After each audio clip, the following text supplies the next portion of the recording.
This is Training Insights, Episode 9. Welcome to Episode 9, and my name is Kevin McGowan. This is Training Insights. Of course, we're brought to you by Training Magazine. Go to trainingmag.com. Today we're heading off to Montreal, Quebec, Canada, not too far away from where I am in Ottawa, about an hour and a half down the highway.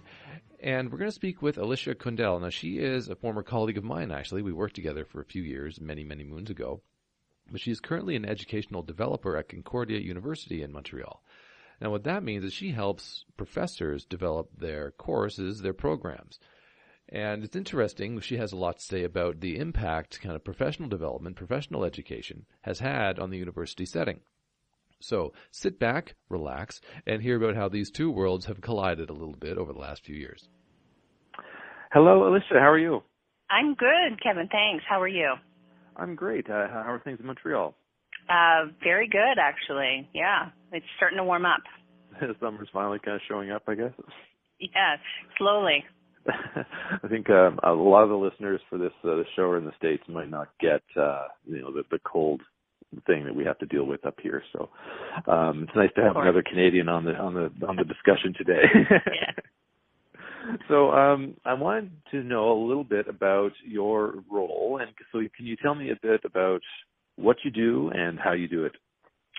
Okay, so I'm in the field of educational development, which is basically what it sounds like, developing and forwarding the cause or the idea of education in universities. So my official title is teaching consultant, and I work at the Center for Teaching and Learning at Concordia University. And so in this role, I wear many hats. I do many things.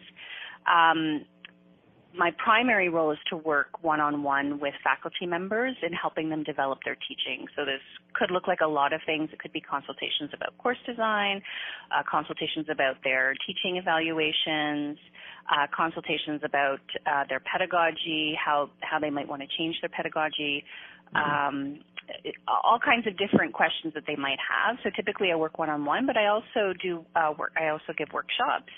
But on the other side of that, I'm also involved in a lot of committees and things around the university that are happening around teaching and learning. Oh, wow. So you've got quite the full plate there, generally, it sounds like. Yes, I do. So how many, I guess, professors would you be dealing with at any one time, would you say? So in a month I might have a few consultations. So I do. Yeah. So it's not like I'm busy every day with several meetings. So sometimes it's different. Sometimes I consult with a professor multiple times. Sometimes one visit is enough. So it sort of depends on the situation. Sometimes I'll go and observe a class, and sometimes it's just something that that we can discuss, and then they'll move forward and try it, and it ends up working, and they never have to talk to me again if I've done my job. That's perfect. That sounds like a great scenario. But really the role, I guess, that you're doing is you're helping folks who have come through the education system themselves, and that they are professors of various levels of experience, I guess, but may not have a strong grasp of how to do that pedagogy, that course design. Right. So what we find is that, professors are experts in their fields, but most of them have never been trained in any kind of way with regards to teaching. So most of them end up teaching the way they were taught. Now, it's true that as we are hiring now, we pay more attention to people who have had formal training or who have experience or have taken a certificate or some kind of pedagogical training course, and that is very highly regarded now. But there's a lot of faculty that still have never had any kind of formal training, and so the research on learning and how students learn and what's effective is sort of at contradiction with the old ways of teaching, which is the sort of lecture-based approach to teaching. Right. Well, can you explain maybe a little how you would explain that to someone who is new, maybe to this role, and how you would kind of guide them along the way? Well, let's see if somebody's coming to me and they're designing their course. I would, so the first thing I would do would be, okay, ask them to identify their learning objectives. And that's usually the first, the first step in that process is saying, okay, what do you want your students to know or to be able to do at the end of this course? And for anybody who's in training, this is a no-brainer. We always know you got to get your learning outcomes at the beginning, but for many professors, they don't think about this. They know in their minds. And so asking them to just articulate first what level of knowledge they want them to have and what skills they have is the first step. And then I ask them, okay, well, how are you going to get your students there? What do they need to be able, what kinds of activities and assignments and readings and other sorts of in-class activities would be required to be able to get them to what they, need to be able to do. So that's the first part of thinking about it. And then I ask them to sort of think about designing a course around those things, because a lot of them are not as focused perhaps as they could be. So first focusing on the objectives is really the sort of the best way to get started. Mm-hmm. And then when we have that talk about pedagogy, I try to very gently sort of nudge them and ask them, how do you plan to spend your class time? Are there other ways other than lectures? What ways can you imagine of adding interaction to your classroom? I give prompts like, do you think that there are opportunities for group work in some of these, for some of these topics? Right. So I tried to sort of prompt them sort of gently with questions and give suggestions. I like how you explain that. Excuse me, you're explaining. I do this gently. Do you find resistance generally, of course, yes, what kind of resistance, I guess, would you find? Well, some people are not convinced that this is necessarily a good way, although, pretty much all the research points to the idea that what we call active learning, where students are actively engaged in the learning process, is much more effective than lecture-based learning. But I think a lot of the resistance comes from the idea that most faculty, because they're not trained in this, they wouldn't know what else to do. They wouldn't know how to lead these kinds of activities. They wouldn't know how to design these kinds of activities. And so they're kind of afraid, and rightly so, because they haven't had the training. So I think that's where a lot of the resistance comes. I hear some people say, well, it's not my job to do this. It's not very frequent, I have to say, that some people have the attitude, well, if they can't cut it, then they shouldn't be here, right? Because but I think what's important is there really is a changing demographics now. So in the old days, if it was only the people who could listen to a lecture and take notes and do really well on tests that could succeed in universities. Mm-hmm. But now the demographics are different, and we're realizing that not everybody tests well, but that doesn't mean that they're not good learners. Right. So we need to kind of change our way of thinking about learning. Yeah. Well, I can think back many years to when I was in university, say, and I can go back to that giant lecture theater, in Psych 101 in first year, right? Mm-hmm. And you've got 300 people in the class, and it's going to be a lecture. Yes. And there's going to be a massive multiple choice midterm and another massive multiple choice exam at the end, and that was it. I did not do well in those kinds of courses. Right, I'm more that learner who has to, engage and talk and work through things in that small group. Right. So I chose a different path anyway. I didn't follow psych, obviously, but. And you're not alone, Kevin. Most people are like that. Mm-hmm. Most people need to talk it through, or they need to use the content and think about the content in order to actually process it and understand it. One thing I've experienced through my work at our local college here in Ottawa is the blended learning, mm-hmm. where there are some courses that are just purely online, but there's a lot of courses now that kind of mix that in class. Yes. Plus the online component. Is that kind of venturing its way into the university setting as well? It is. There's a number of universities that already have extensive offerings in blended or what's also called hybrid learning, and that's actually one of my passions is blended learning, because as we move, as especially here at Concordia, we're trying to look at alternative models to the course and to the curriculum. So what are some ways of thinking outside the box about learning? Because not all learning fits neatly into, 3 hours once a week. Sometimes It's a little bit messier than that.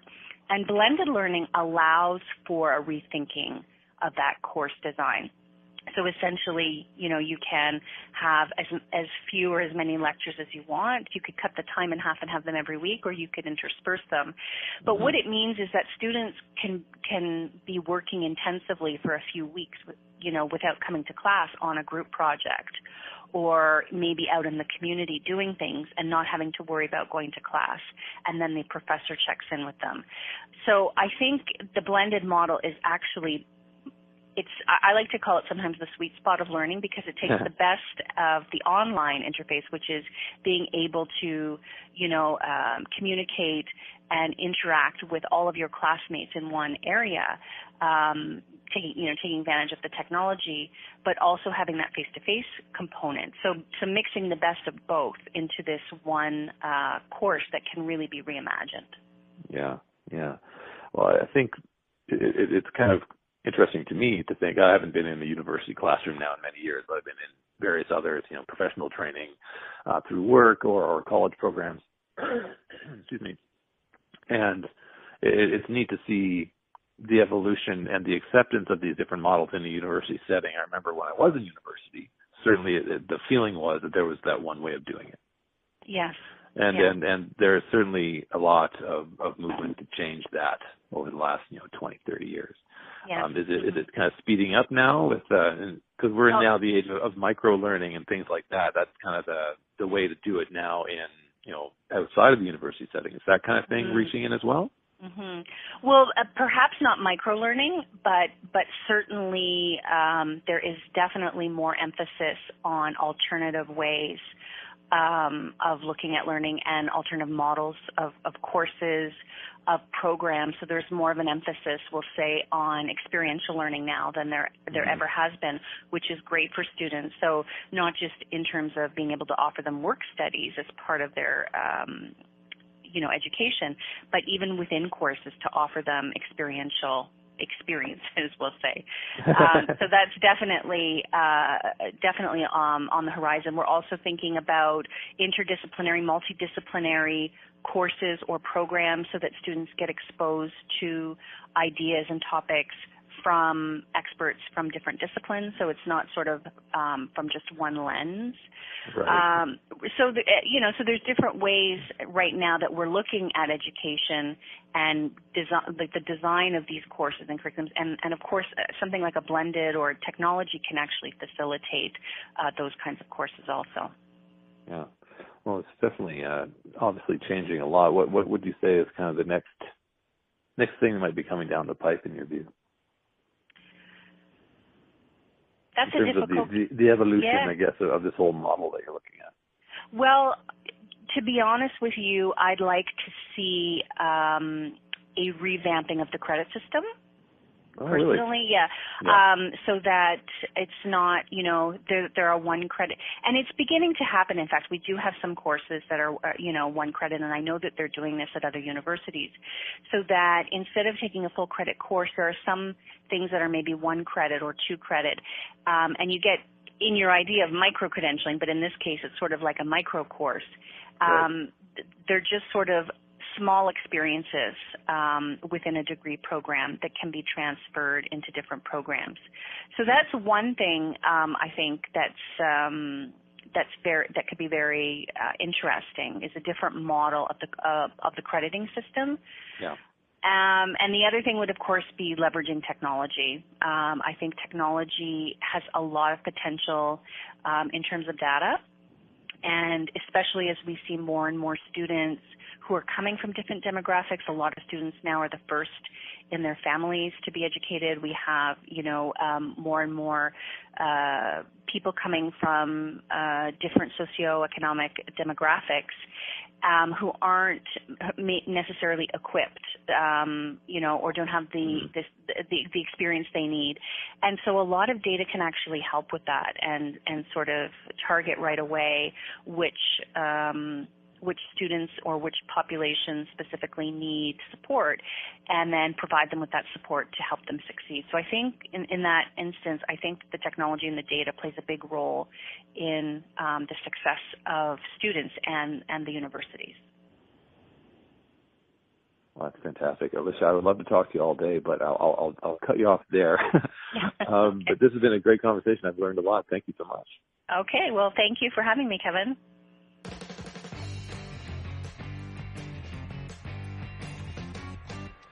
Thank you so much to Alicia for talking to me on the phone. That was really cool.